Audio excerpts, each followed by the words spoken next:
ज्वाई द्वारा रोसई करागला समस्त पेट्रु खाली बा बा बाहरला। हेलो हेलो समस्त को ज्वाई चर्चा समस्त मन लगी संध्या बेले ज्वाई पकुड़ी छणा हे बोली फरमाइश कराई। सासु देढ़ सासु मिसी बेल को पणा कले मते भृषंग पत्र आने पठेदेले। भृषंग पत्र तले रोसई घर को गले बेसन गलाई पकुड़ी छाणीदेली। समस्ते पकुड़ी खाइले हठात आमिष हे बोली योजना कले।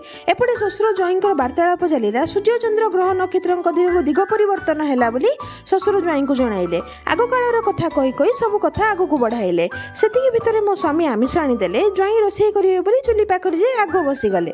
देढ़ सासु गोटे गोटे जिनस आनी दे दौले। आमिष सह रुटी खाइबे बोली कहिले। ज्वाई एपटे मसला कषिबारे लागिगले। मन ध्यान दे ज्वाई रोसई कले। सेपटे मो स्वामी पकुड़ी खाई खाई मनोरम दृश्य को एंजॉय करथुले।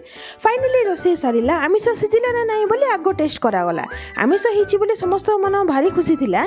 जल्दी जल्दी खाइबे बोली सब आसी एका संगे गोटेठी बसीगले। आमिष खाई खाई खाली ज्वाई नाम जप कले। आमिष गंधरे मो नाक खराब हो गला बोली समस्ते जानिले। खाई पी सारे समस्ते कोल्ड ड्रिंक पीले। मो पाई भी स्वामी आनी देथिले। बस आज भाई एतिकी।